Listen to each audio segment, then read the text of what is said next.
Un seul pays au monde qui met en place la gratuité totale des médicaments pour ceux qui sont en situation illégale, alors que ceux qui cotisent payent eux-mêmes non seulement leur cotisation, mais en plus la franchise dans leur propre pays. Donc, Monsieur Corbière, le coût des épidémies. Monsieur Tchani, vous ne tapez pas, s'il vous plaît. Monsieur Tchani, vous ne tapez pas. Pas un seul. Et ils ne sont pas victimes d'épidémies, Monsieur Corbière. Vous savez pertinemment que nous sommes pour l'AMU, l'aide médicale d'urgence, qui gère les problèmes que vous avez soulevés. Mais arrêtez avec cette argumentation qui n'a aucun sens et insultant à l'égard des Français. Merci. Non. Monsieur Etchaniz, vous n'avez pas à abîmer le matériel de l'Assemblée nationale en vous comportant de la sorte. Vous n'avez pas à taper comme vous le faites, comme ça, ni à crier. Vous souhaitez créer une scène de tumulte? C'est ce que vous souhaitez?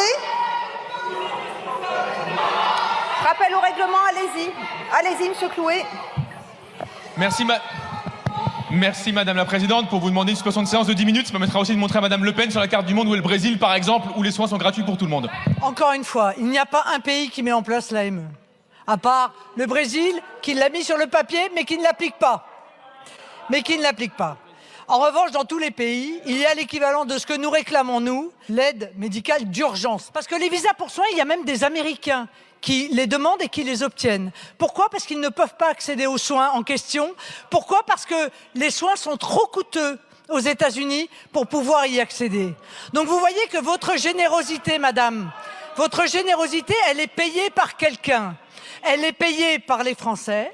Et elle est payée, entre autres, par ceux qui peut-être ont moins de chances d'accéder aux soins dont vous parlez, parce que justement, on a mis en place ce visa pour soins qui n'existe nulle part ailleurs dans le monde. Donc au moment où nous faisons des économies, oui, il est tout à fait légitime que nous nous posions la question de savoir s'il faut continuer avec ce genre de dispositif. Mais au fond, qui paie encore pour ce délire idéologique?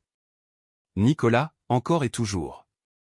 Comment ne pas comprendre la colère des Français lorsqu'ils découvrent que la légalité permet un accès total et gratuit à certains soins, alors qu'eux-mêmes, après des années de cotisation, sont contraints de renoncer à des soins dentaires pourtant essentiels et non de confort, faute de moyens financiers?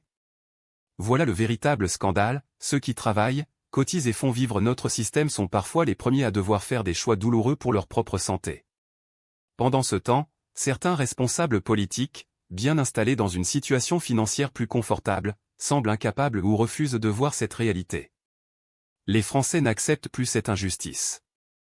Ils demandent l'équité, le respect de leurs efforts et la priorité à ceux qui contribuent depuis des années.